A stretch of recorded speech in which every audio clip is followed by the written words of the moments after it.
Hello guys, welcome to Elite Dangerous Horizons. Today we're going to trade in a beautiful Vulture heavy fighter that's sitting here on the landing pad for a Federal Dropship and see if that's a good upgrade for PvE bounty hunting. If you take a look at my assets here, you can see I have about 33 million and that should be enough to buy the ship and equip it with a decent loadout. Certainly not A grade all of it, but it should be okay and we will still have enough for the rebuy cost for the ship. And you need to rank up with the Federation first before you can buy it. I think it's 3 ranks or 4 ranks. I'm currently midshipman with the Federation. It doesn't take that long to get to that point. So the Federal Dropship is a little bit more than 14 million.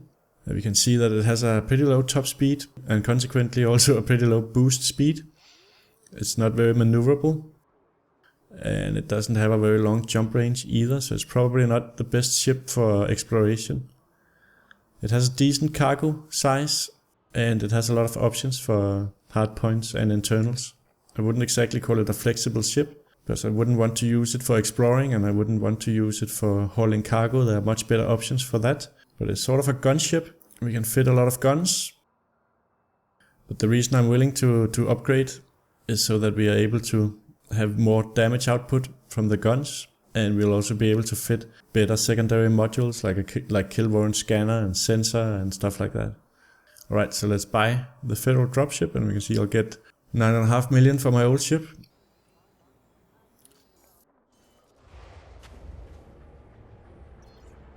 So I moved over to a high-tech system and found more of the modules and guns that we need, so now I have a decent fitting. I don't have everything that I wanted, but it's okay. So let's just take a look at what I installed. And keep in mind this is for PvE bounty hunting. So I got a decent kill warrant scanner with a range of 3.5 kilometers. And I fitted the 3 A-grade shield boosters. And I fitted all of the hardpoints with gimbaled pulse lasers. And that's so we better can compare it to the Vulture that I had before. Obviously if you wanted to do better damage you would switch some of these for a couple of multi-cannons. So you would do more hull damage to pythons and anacondas. But since my main goal with PvE is just to make money, I just use pulse lasers so I don't have to spend money on buying ammunition and I don't have to go back to a station to restock ammunition. And the Federal Dropship has 4 medium hardpoints and 1 large hardpoint, which is the same gimbal pulse laser that we had 2 of on the Vulture. So we should do more damage, which is one of my main reasons for upgrading to this ship. The second one was that I wanted more power to run secondary modules like a better kill warrant scanner and also a better sensor. Because a lot of the time in the Vulture I could see ships in the distance but they would not be on my contact list because of the sensor range I guess. I also want to fit better armor but it's not available at this station. Because the Federal Dropship has a lot of armor and in PvE that means a lot. Because NPCs usually don't target your subsystem so they'd have to eat through all of that armor in order to blow us up. And this ship has a lot of power, so I don't really need a great power plant. And I couldn't afford one either, so we are actually running a little bit of a deficit here. We spent 21.11 when deployed, and there's only 21 available, so we'll have to prioritize our modules. We'll do that later. And I don't really have enough money to update the thrusters just yet. I upgraded the frameshift drive, so we're not stuck in a system because it doesn't have that great of a jump range. So I upgraded the power distributor to the best one available. Because that's the most important module, otherwise we're not going to be able to shoot all of those lasers for very long. And a grade A sensor. And a grade A shield cell bank, we're gonna need that. So we don't take unnecessary damage. I didn't have enough money to upgrade the shield generator, but that's something I also want to do. So I left all of these internal compartments empty for now, but I'll install stuff in them as I earn more money. I think we have a decent fit for PvE bounty hunting. Let's just take a look at the rebuy cost of this ship. Yeah, so the rebuy cost is 1.3 million. So it's going to be quite expensive to get blown up. Alright guys, let's take a look at our new ship here in the hangar. That's us in there, peeking out the cockpit. And the reason I fitted it with this pirate livery is that it's a pretty good pirate ship as well. Since it has a lot of cargo space.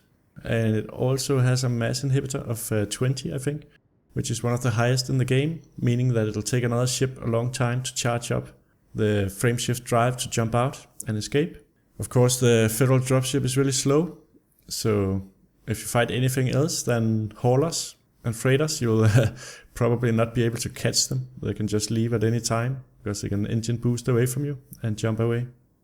But for either NPC pirating or pirating other players in open play, it should be a pretty good pirate ship. And I think we'll try and do that in another episode in open play and see if we can find someone to pirate. We don't actually have to kill other players to steal the cargo. We just have to bring down the shields and apply a cargo hatch breaker limpet to open the hatch. But for now, let's head out into space and see how this compares to the Vulture for PvE bounty hunting. First we need to assign our fire groups here. We'll just put all of our pulse lasers on the primary fire key, and we'll put the Warren scanner on the secondary. And the shield cell bank doesn't really matter. I have a separate key for that on the flight stick. We are missing something here. We're missing chaff. I'm gonna have to buy some chaff. So we're going to have to let go of one shield booster to get chaff.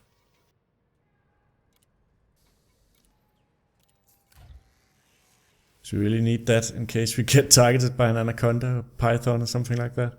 Or for any other hairy situation.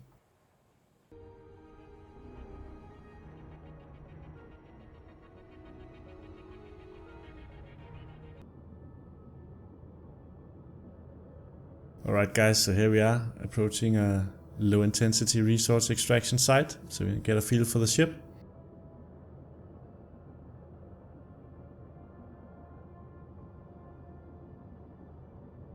So let's see what we have on the contact list.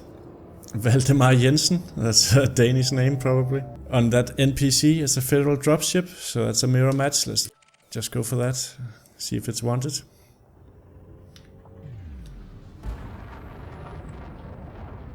And now we have to be a little bit careful navigating around these asteroids, because this ship really does not handle that well compared to the Vulture. So let's deploy the hardpoints here and scan the dropship.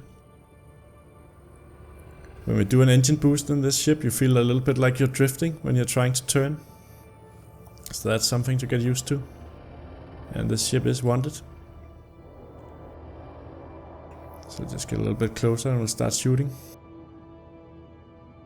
I'm not going to bother targeting a subsystem.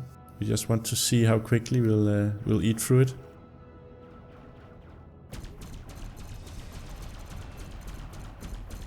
Put all of the pips into weapons here.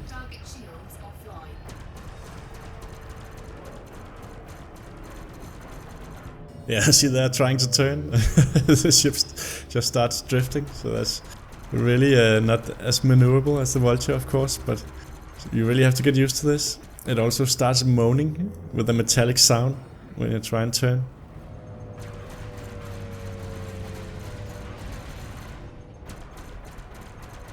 But yeah, we do a lot of damage with all of these lasers. So if you wanted to equip it with multi-cannons, you just eat stuff really quickly. But it should be a lot quicker to take out the power plant on a python or anaconda with this setup, as long as we can stay behind it in the blind spot. That might be a lot more difficult with the dropship because it handles so poorly.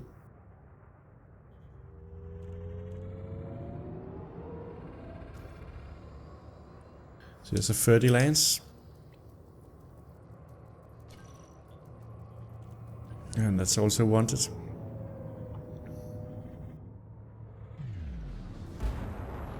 let's try and target the power plant on that one. And see how well we hit it with the gimbal lasers. So first we eat through the shields. And that's going very well because of the pulse lasers.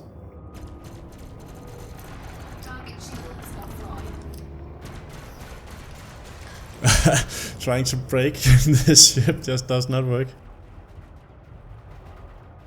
Maybe we have to use the thrusters to try and go in the other direction. Yeah, but we have a significantly improved damage output over the Vulture here. There's no doubt about that. And NPC ships don't really run from you, so it doesn't matter with the top speed. Target destroyed. Yeah, so just for fun, let's try putting all of the pips into engines, and we'll go as fast as we can this way. So that gets us up to 181, the top speed, which is not a lot. So we'll give it a boost here, and then we'll try and turn. So it looks like the boost goes up to 300. So let's boost up, and we'll put it in the middle of the blue area and try and turn. So yeah, I need almost a football field in order to turn. But I like the increased damage output, and I also like the ability to have all of the secondary modules maxed out at A grade, like the sensors and the kill warrant scanner and shield cell boosters and shield cell banks. And we can also fit more shield cell banks if we want to. We can also kit the ship out as a pretty good pirate ship. It would have tons of cargo space. Could probably also use the cargo collection limpets. We have enough internal module slots for that. So we'll give that a try later on in another episode in open play. So let's take a final look at our new ship here. The Federal Dropship. I'm pretty happy with it, and there's lots of room for improvement as I earn more credits. But before we leave off, let's just take a look at what happened with the power play. So we entered a new cycle here, and I made it to rank 4, unlocked at 1500 merits, and I think I collected 1580 merits. And we can see that the carryover is 765 merits, so approximately half.